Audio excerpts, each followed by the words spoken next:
صوفی یہ تو نہیں ہوتا کہ صرف خدا کا شناسہ ہوتا ہے، صوفی تو ایک کلچر کا بانی ہوتا ہے، صوفی تو اخلاقیات کے ایک کلچر کا بانی، ادب کا بانی ہوتا ہے، زبان چینج کر دیتا ہے، خیال چینج کر دیتا ہے، انداز چینج کر دیتا ہے، وہ لوگوں کو اپنی سطح سے بہت کچھ اوپر اٹھا دیتا ہے۔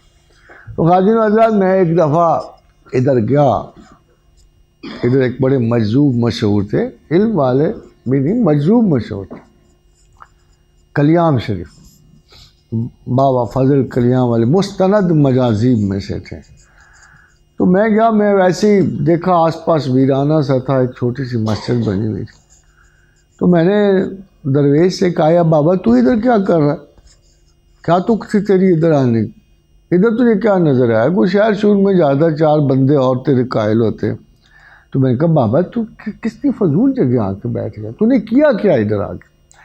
تو میں یہ کہہ کے نا، میں نے کہا اچھا چلو جب سنیں گے بات اس کی۔ میں چلا گیا مسجد میں، تو میں اپنی نماز جو تھی پڑھنے کے بعد جو ہی میں دروازے کے میں نے قدم رکھا نا، تو مجھے گلی سے ایک آواز آئی، I've never heard such a sweet voice again، بہت خوبصورت آواز، کہ تو غنی از ہر دو عالم من فقیر۔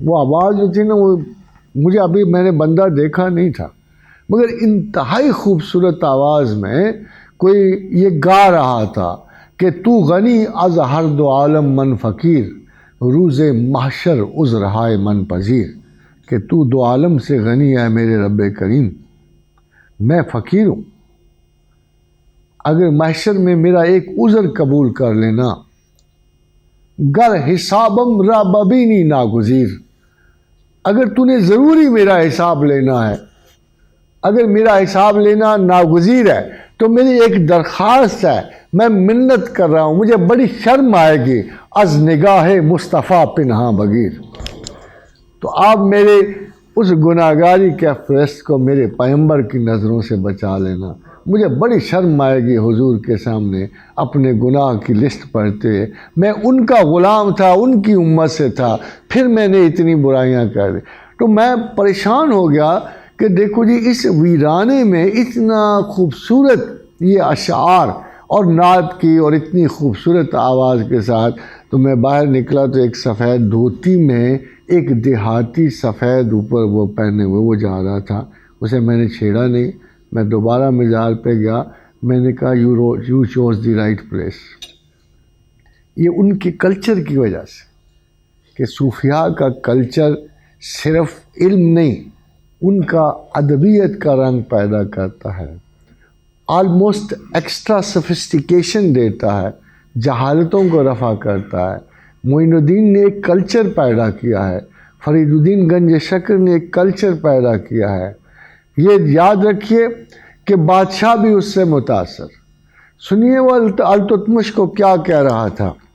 بختیار الدین کاکی کی وفات ہوئی تو انہوں نے ایک وصیت چھوڑ دی کہ میری نماز جنازہ وہ پڑھائے کہ جس نے کبھی غیر عورت کو نہ دیکھا ہو اور کبھی تہجد قضا نہ کی ہو۔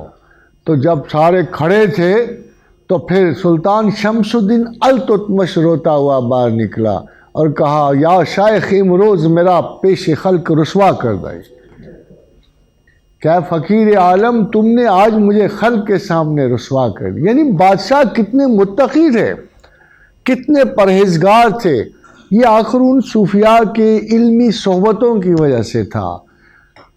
دیکھو وہی اس بر صغیر میں مسلمانوں کی ترقی کا راز یہ ہے کہ بادشاہ اور صوفی ساتھ چلتے ہیں۔ سلطان محمد غوری اجازت لے کے آتا ہے خواجہ معین الدین چشتی اجمیری کی، سلطان غیاث الدین بلبل اپنی بیٹی دیتا ہے خواجہ فرید الدین گنج شکر کو۔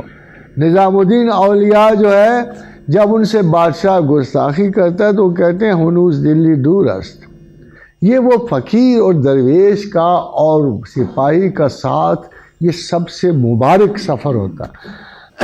جب سے فقیر جھوٹے نکلے اور سپاہی جو ہے سیکولر ہو گئے، ملک کا بیڑا غرق ہو گیا۔